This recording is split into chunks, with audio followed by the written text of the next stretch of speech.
Bismillah. Assalamualaikum warahmatullahi wabarakatuh. Baiklah, bertemu lagi kita ya di video kali ini masih membahas tentang sistem informasi manajemen, yang mana di video kita sebelum-sebelumnya kita sudah membahas ya tentang data, tentang informasi, tentang manajemen ya, sistem informasi manajemennya sudah sedikit banyaknya sudah kita bahas. Nah, pada video kali ini kita akan melanjutkan tentang sistem pemrosesan dari transaksi atau kita kenal dengan SPT ya.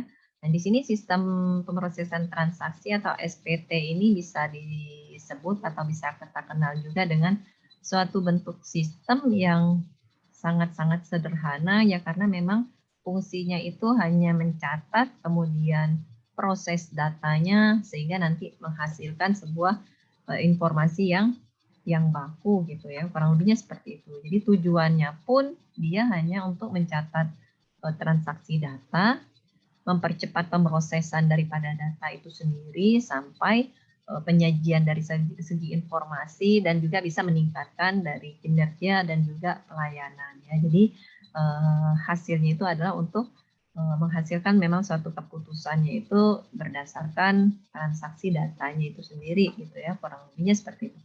Kemudian karakteristik SPT itu sendiri apa saja kira-kira ya? Nah, di sini ada beberapa poin ya. Yang pertama, SPT ini dia berfungsi untuk mencatat ke dalam sebuah basis data, katakanlah. Kemudian juga dia bisa digunakan oleh pengguna-pengguna yang lain juga ya. Kemudian bisa juga disediakan dalam penyajian laporan yang sifatnya baku. Kemudian kita juga SPT ini juga diperlukan untuk harian, bukan hanya sekedar rekapan bulanan saja, tetapi kita bisa melihat hariannya itu seperti apa ya transaksi yang terjadi. Kemudian SPT ini juga berguna untuk pembuatan sebuah keputusan yang sifatnya itu terstruktur, memang yang bisa diukur katakanlah, juga menggunakan perangkat input output yang sifatnya itu bervariasi gitu ya, dalam segi inputan ataupun outputnya yang bisa dimanfaatkan atau yang bisa digunakan. Kemudian untuk modelnya dari segi SPT-nya dia sama ya seperti pemrosesan data sistem informasi tadi ya. Yang pertama itu adanya pemasukan dari data-datanya yang dia dapatkan, kemudian pemrosesan dari transaksi, yang mana di sini kita bisa lihat ada timbal balik antara basis datanya ya. Jadi dia ada katakanlah adanya timbal balik ya satu dengan yang lainnya, sehingga nanti ada menghasilkan sebuah laporan dalam bentuk dokumen tentunya, dan juga keluaran-keluaran yang lainnya. Di sini kita bisa lihat gambarnya ya, di situ ada permintaan pasti akan ada jawaban. Jadi di situ ada sebuah timbal balik gitu ya. Terus ada upload, ada orang yang upload pasti akan ada orang yang download gitu. Nah, komponennya kira-kira apa saja dari SPT itu sendiri ya. Yang pertama yang harus diperlukan dari komponen SPT-nya adalah prosedurnya ya, kemudian baru perangkatnya. Nah, setelah perangkatnya sudah siap, maka akan yang dibutuhkan dari komponen SPT itu adalah dokumennya ya. Keempat itu adanya sebuah sistem pengendalian dari segi internalnya, yang mana poinnya adalah yang pertama lebih komitmen manajemen dari segi pimpinannya ya, manajemen puncak katakanlah di sini. Yang kedua adalah dari segi lingkungannya ya, lingkungan yang memang kondusif tentunya. Kemudian adanya komunikasi yang baik juga ya dari berbagai pihak satu dengan yang lainnya ya, bagian A dan bagian B itu menjalin sebuah komunikasi yang baik ya satu dengan yang lainnya. Kemudian monitoring dari segi pelaksanaannya yang memang harus selalu dipantau ya pada saat pelaksanaan. Kemudian adanya timbal balik lagi, evaluasi, sehingga nanti bisa untuk berkomitmen lagi, sehingga nanti akan menimbulkan ending itu evaluasi lagi. Kurang lebih seperti itu ya dari segi sistem pengendalian internalnya.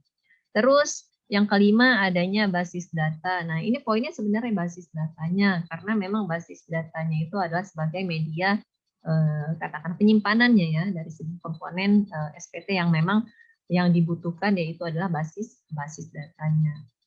Kemudian operasi dari datanya terdiri dari apa saja kira-kira ya yang bisa kita ambil untuk bisa mengoperasikan data atau bisa terbacanya data atau bisa terimplementasikan sebuah data itu yang pertama adalah dari menangkap ya apa yang ditangkap itu akan bisa menjadi sebuah data yang nanti bisa dioperasikan.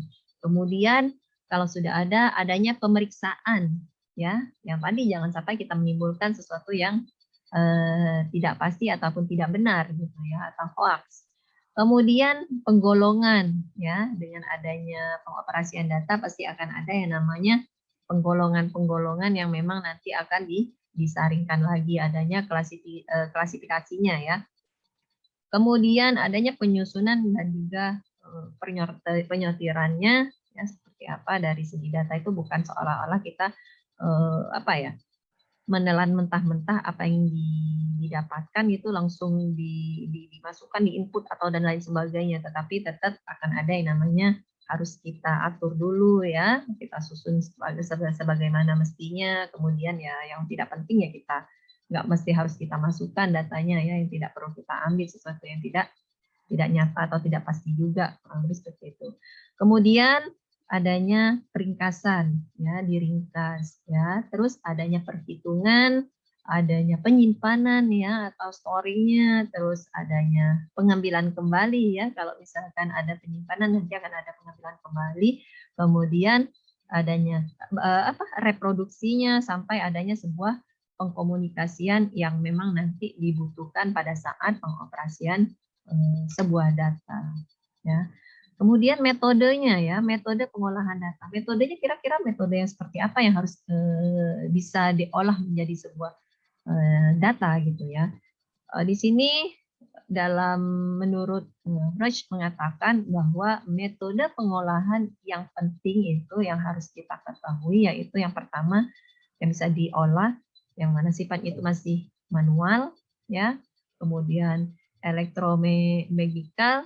Kemudian yang ketiganya adalah physical car equipment, ya.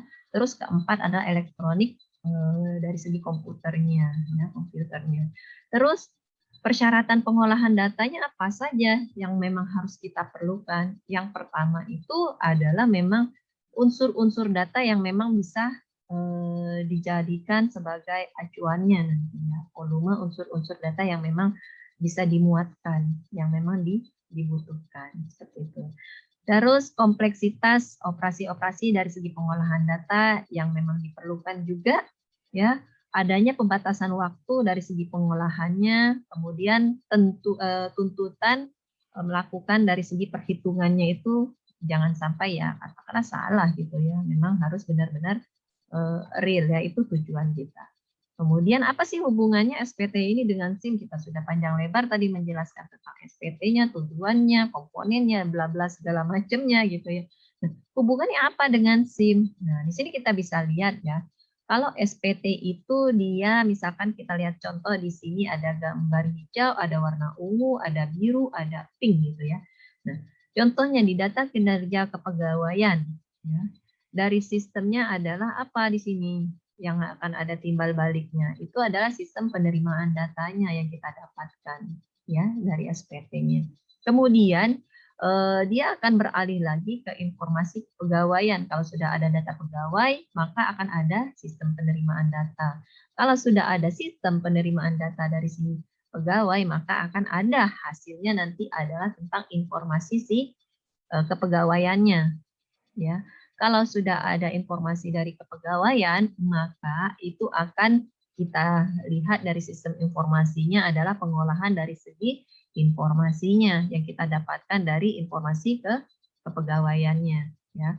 Kemudian baru nanti ada cabangnya ya tentang hasil keluarannya itu adalah informasi berupa hard copy ataupun berupa soft copy ya. Inputnya tadi dari data, prosesannya dari penerimaan datanya sampai informasinya, sampai pengolahannya itu adalah sesuatu prosesnya. Kemudian outputnya adalah berupa informasi yang sifatnya soft copy ataupun hard copy ya. Nah, jadi hubungan SIM dengan SPT yang mana kalau SIM ini sebenarnya dia merupakan kelanjutan dari SPT ya, melanjutkan saja dari sistem SPT tadi ya, sedangkan SPT ini pengolahan datanya nanti akan menghasilkan sebuah informasi juga yang mana nanti bisa kita terapkan di sistem informasi ya, manajemen ya. Jadi SIM ini adalah mengolah informasi yang ada tadi menjadi sebuah informasi yang lain yang sifatnya nanti bisa kita cabangkan dalam bentuk hard copy-nya ataupun dalam bentuk soft copy-nya yang bisa orang terima, yang pada saat didistribusikan orang bisa melihat dari situ. Oke, di akhir slide di sini ya, kita nanti akan adakan tugas ya dalam bentuk tugas 1. Anda semua ya tentang pengoperasian data, dicari tentang operasi data itu 10, nanti silahkan dicari contohnya dari semua jenis operasi data, kita coba ya. Nanti yang kedua kalian buat contohnya itu satu SPT yang ada di pemerintahan, nanti dijelaskan fungsi SPT tersebut seperti apa. Kemudian tugasnya tolong dikumpulkan itu di classroom ya, dengan menu tugasnya adalah tugas 1 nanti ya dalam classroom-nya. Ya, jadi yang terakhir nanti kalian selamat mengerjakan. Akhir kata saya rasa cukup di video kali ini. Kita next video ya. Di video selanjutnya saya ucapkan terima kasih sebelumnya ya. Assalamualaikum warahmatullahi wabarakatuh.